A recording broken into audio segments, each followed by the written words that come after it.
let's talk about joysticks. Because a lot of the games in this book use a joystick. So I thought it would be fun to talk about how this works. Also, the book comes with a calibration program, very important back then, which I'll show in a second. Now, the IBM PCjr joystick was like a square box with a thin black stick. Go look it up. Also, a little red button in the corner. I'll just be testing with a modern gamepad. So let's take a look at this calibration program.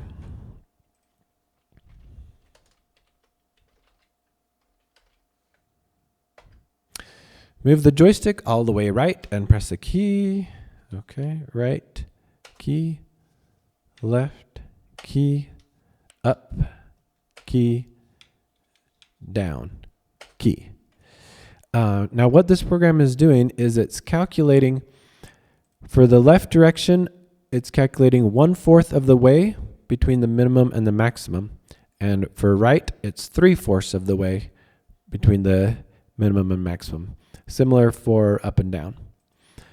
So let's take a look at like what is the actual functions it's using for this. So I'll just create a new program. So let's just print out stick 0 is basically your x-axis and stick 1 is the y-axis. So let's just print that out and then repeat that forever. Okay, let's try that. So here we can move left or right. Okay, let me show it this way. We can move up or down. Okay. One thing you'll notice, if I'm trying to go to the far corner here, you can't really get 1, 1, although, and 255, 255.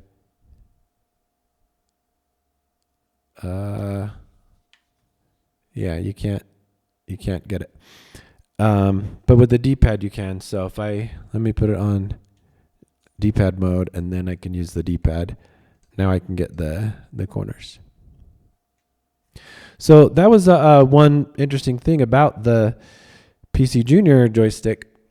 You know, you could get into those corners. So it was analog, it had this full range there, like we have on this one.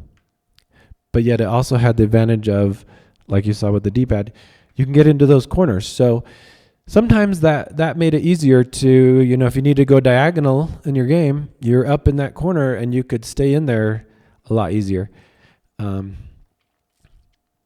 Let's print out the buttons as well. So let's look at strig 0, the trigger 0. And the trigger 1. Let's try that. So, okay, so now we still have the movements, and then we also have the strig 0 is whenever you press the first button, it changes -1 there. Strig 1 is telling you the current state, whether it's down or up, down, up. So that's how the buttons work. And I think strig 2 and 3, that's for the second button.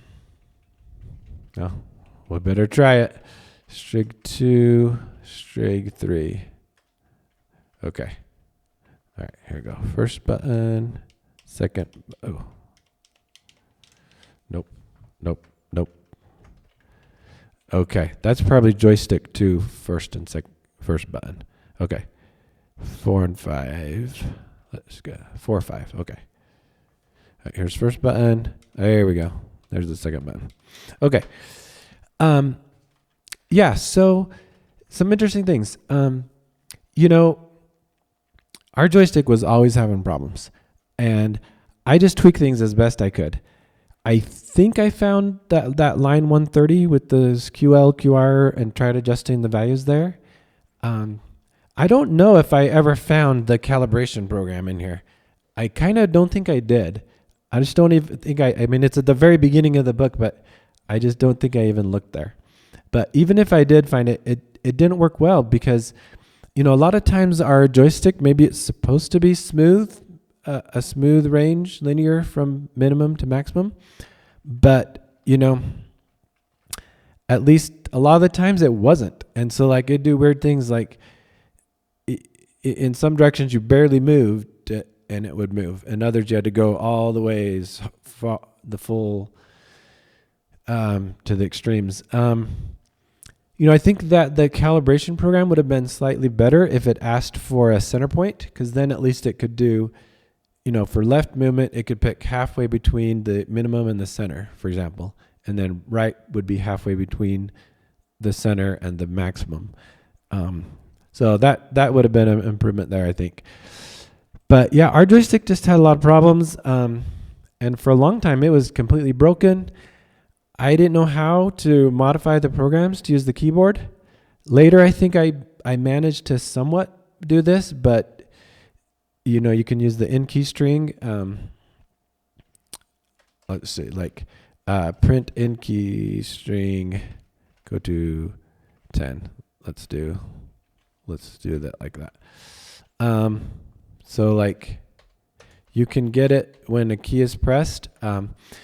But the problem is, this is not the same way. You couldn't make it work in a smooth way. There's no concept in PCjr BASIC of probably any BASIC, or most basics don't have like is the key currently down?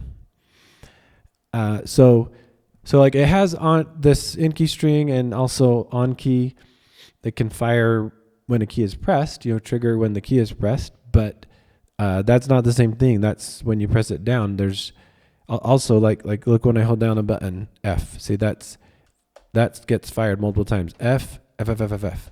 So it's not just gonna trigger it once. It's gonna trigger it once and then again as it repeats. Not only that, but there's no trigger for releasing the key up. There's no event for that. So you can't like save when it's down and then when it lifts up, save that it's up and keep track of what state it's in. So you can't have like a smooth move this while the key is down. You just couldn't do it. Maybe you could if like you used the peak and you could, at least the modifier keys, Control and Shift, there was a spot in memory you could look at that would tell you if that was down or not. But I didn't find out about that until years later. At this time I was like 6-7 years old. And so I just, once our joystick started having a lot of problems, we were just pretty much out of luck on a lot of these games here. Couldn't really get them working properly. So anyway, that's just what I wanted to share about joystick stuff.